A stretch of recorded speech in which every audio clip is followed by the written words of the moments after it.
5 seconds to go.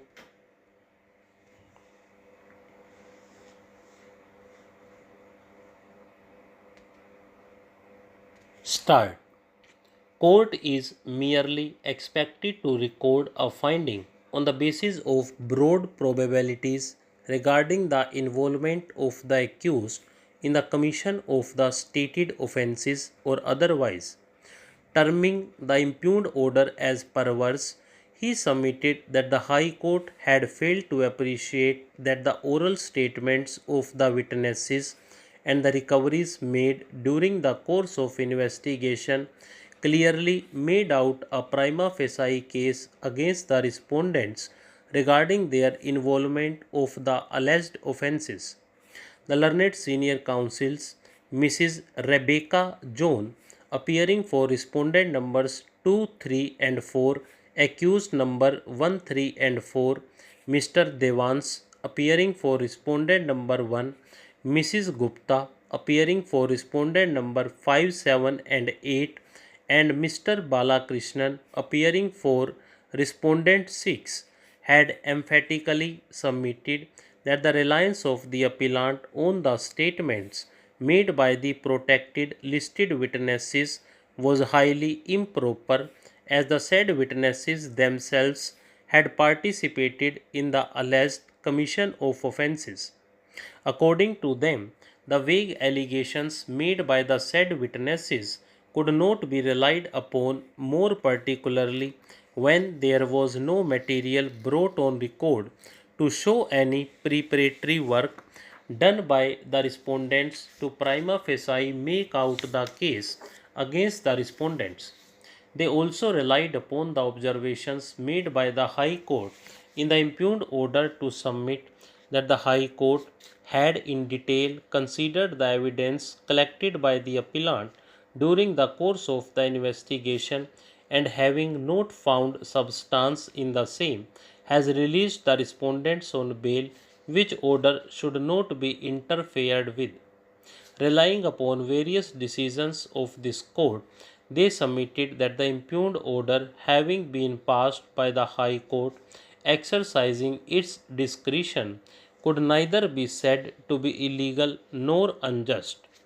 It is tried to say that the consideration applicable for cancellation of bail and consideration for challenging the order on the grant of bail on the ground of arbitrary exercise of discretion are different. While considering the application for cancellation of bail, the court ordinarily looks for some supervening circumstances like tampering of evidence either during the investigation or during the trial, threatening of witness accused likely to abscond, and the trial getting delayed on that account, etc.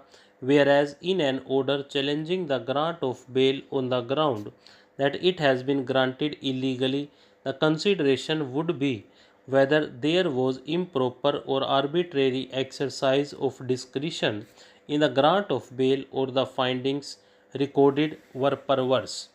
The instant appeals have been filed by the appellant challenging the impugned order passed by the High Court granting bail to the respondents accused on the ground that not only the High Court has arbitrarily exercised the discretion in favor of the respondents but also has recorded perverse findings while exercising such discretion.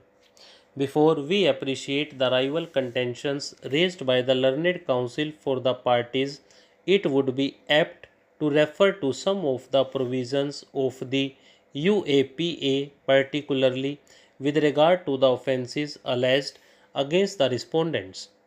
As per the charge sheet, the offences alleged against the respondents are under section 120B, 153A, 153AA of IPC and section 13, 17, 18, 18A, 18B, 38 and 39 of UPA.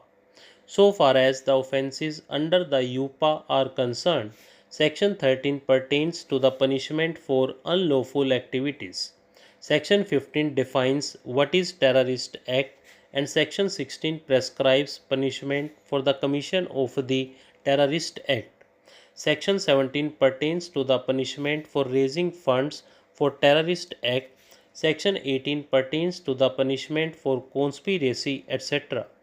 Section 18A pertains to the punishment for organizing terrorist camps, and Section 18B pertains to the punishment for recruiting of person or persons for terrorist act. Stop.